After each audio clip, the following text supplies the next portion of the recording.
So it appears that YouTube ate all of my sound. This is really frustrating since I made a 15-minute video where I walked you through the construction of this subset sum dynamic programming matrix. Since it ate all of the sound, I'm not going to remake the entire video, but I will talk a little bit about this dynamic programming matrix and this problem that this matrix is for. So remember, when you're dealing with subset sum, you have a bunch of items and they all have some amount of weight. What you're trying to do is you're trying to find a subset of these items, these 4 items here in this case, that add up to a weight that's less than or equal to some maximum. So the maximum here is 10. And so if you picked, say, A and B, then that would add up to a weight of 9. And then you couldn't add C or D, so that would only add up to 9. On the other hand, if you did pick A, C, and D, that would add up to 10. And so you would pick some subset that adds up to as close to 10 as possible without going over. So you couldn't pick A, B, and C, which would give you a total weight of 11. That wouldn't be allowed. Okay, so given this, in class we talked about the DP recurrence, which is going to allow us to fill out this DP matrix. In practice, you're never going to fill out this DP matrix by hand, other than in recitation, of course, because when you're going to have a computer do this. And so the idea here is that every one of these positions, you're going to ask yourself, what is the optimal choice of items to fill up an amount of weight up to this amount, where the selection choice of the items you're allowed is over here on the left.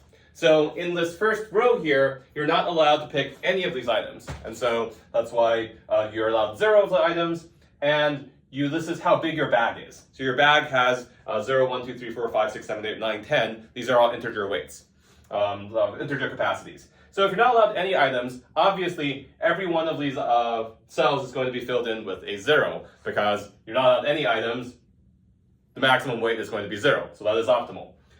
In this row here, so in row 1, that I've labeled 1 here, you're allowed the first item. It's not you're allowed one item in your bag, you're allowed whether or not you're going to put the first item in your bag. So this is A. A has weight 6. And so obviously since A has weight 6, it's not going to fit into a bag where you only have 0 weight. In fact, if your bag has 0 weight, then nothing's going to fit in, and so these are all zeros over there. If you have a bag with capacity 1, that still doesn't fit A because A has weight 6. So as you keep on going, well, all these bags with capacity 1 through 5, A still doesn't fit. On the other hand, once you get to over here, if you have a capacity of 6, then you can fit A in there, and so you put A in there, and so the maximum option is 6. And so on. So for 7, 8, 9, 10, you have enough room in the bag to fit A, and so you fit A in there. There's nothing else to put in, and so that's it. How does this play in with the recurrence up here? Well, this recurrence up here says that whenever you are looking for the optimum amount of weight to put into some cell, you're going to look at the row below it. So this here opt of j minus 1, this here opt of j minus 1. You're going to look first directly underneath it. And so here in this cell, you're going to look directly underneath. And obviously, if you can fit a total weight of 0 here into a bag with 0 items, you can also fit that much into a bag where you're allowed to have A in there, just by not putting A in there. So this is a situation for where your item, let's say in this case, I'm going to call it J because that's the jth item, if J is not in your set as star. On the other hand, if you think that you should fit whatever new item you're looking at, this item A in there, and what you're going to do, so you're going to list here if J is in as star, then what you're going to do is you're going to say, okay, well, in order to have room to fit our new item, let's say A, into our bag, then what we have to do is you have to fit that item in, and then we want to look to see how many other items from the previous row you can fit in. And of course, you have to subtract out the weight of the new item, so that's why this is W minus WJ, and look in the previous row. So that's what's happening here. So here, you could just say you could fit in weight 0. That's not especially interesting.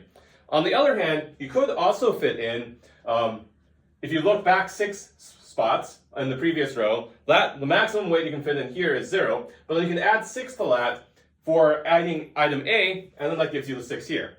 And here, you're looking again 6 spots back, you can add the 6, and that's total weight of 6, it's still less than or equal to 7, and so you're good. And so that's why these 6s are filled in there. So as we go up, you repeat that logic with each additional item that you're including in here. So in this row 2 here, you're allowed either items A or B.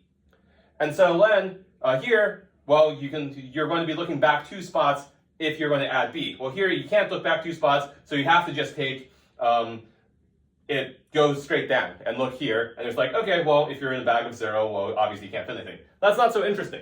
Let's look over here, though.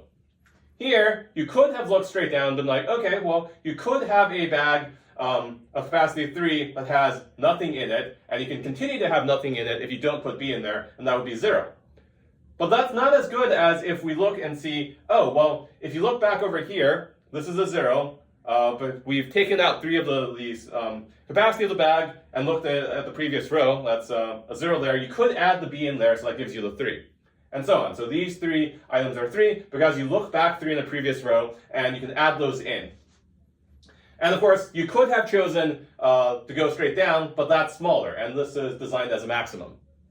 Here, it's a little bit more interesting because here in this place, you could have looked back 3, and that would have been like, oh, well, you could add b to whatever was the correct, the optimal in the bag of capacity 3, that'll give you 3 there. But that's not as good as just going straight down and just saying, oh, well, what if we just don't add b? We just keep a in there. Well, that gives you a weight of 6, which is better. And so you get a weight of 6 in each of these slots. And here, of course, you could look down and just say, okay, well, let's just add, let's not add b and just take whatever was in 6. Except for whatever was down here, so just take a up. But that's not as good as saying, oh, well, if we look back 3 cells here, we can add 3, which is the weight of your b item here, into the 6, and it gives you 9. And so these 2 slots, you can fit both a and b if your bag capacity is at least 9. So we can keep on going. Once you get to c, c has weight 2. And so you're going to be looking back 2 slots every time you look back. So over here you can see, well, you could look back 2 slots and be like, oh, I can add c to this because a bag capacity 0 has 0, add 2, you end up with a 2 here. You could have just taken the 0 here, but that's not as big, and so that's not as good. On the other hand here, you could have looked back 2 and added 2 and to 0 and gotten 2 there, but it's actually bigger if you just pick the 3.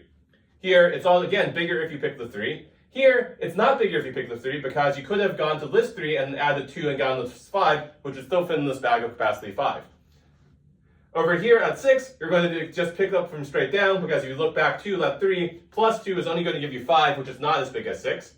Here, you're going to do the same thing. But over here, when you add the 8, you could pick the 6 up, but instead you can pick that 6 up and then add 2. And so remember, in this row, we're always adding 2 because the weight of C is 2.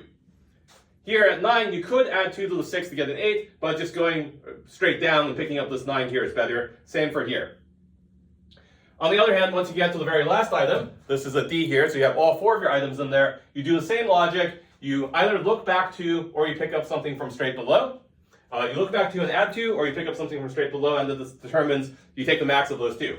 So here, you can look back 2, and that gives you a 2 plus 2, which is 4, which is bigger than this 3, so you pick the 4. Here, on the other hand, you look back 2, you could actually pick up this 3 and add 2 to it to get this 5, or you could just pick it up from straight down. Either works. I'm putting this in yellow because you only really need to keep one path in order to find an optimal solution at the end. So we're not going to keep these yellow paths. The same thing here. You could go back to the 6 and add 2 and get an 8, or you can just look straight down and get an 8. Both of those solutions work. Here you have a 9, but here this is the one we care about because it's the optimum for all 4 items for a bag of actual capacity 10, which is what we care about. And this here, you don't want to just pick up the 9 because 8 plus 2 is 10, which is bigger. Now, once you've done this, you might notice that we have arrows that go through our entire, every single cell comes from some other cell. Here, this came from 2 cells, but we're just going to pick the orange one instead of the yellow one. So now what you're going to do is, now that you have the optimal value, you're going to backtrack through the matrix to find the actual items that you cared about. So for example, here, we picked up this 8. But in order to pick up this 8, you had to add the item D in order to get 8 plus 2 is equal to 10. Here, you went backwards, the same thing. You picked up the item C, which gave you 8, and so you have to add the item C. On the other hand, here you're going straight down, and so that's telling you you're not picking up the item B, so you don't add B to your S star set. On the other hand, this arrow here points all the way over there, so you are picking up the A item. And that's how you do the backtracking once you found the optimum to figure out what the actual set was, in addition to the optimal value, which is just directly in your cell. Hopefully that helps. In general, we're not going to make you do these BP matrices by hand, except in recitation, but this hopefully helps you understand what the computer is doing and what these recurrences really mean. Thank you very much, and I apologize for the lack of the sound in the other video.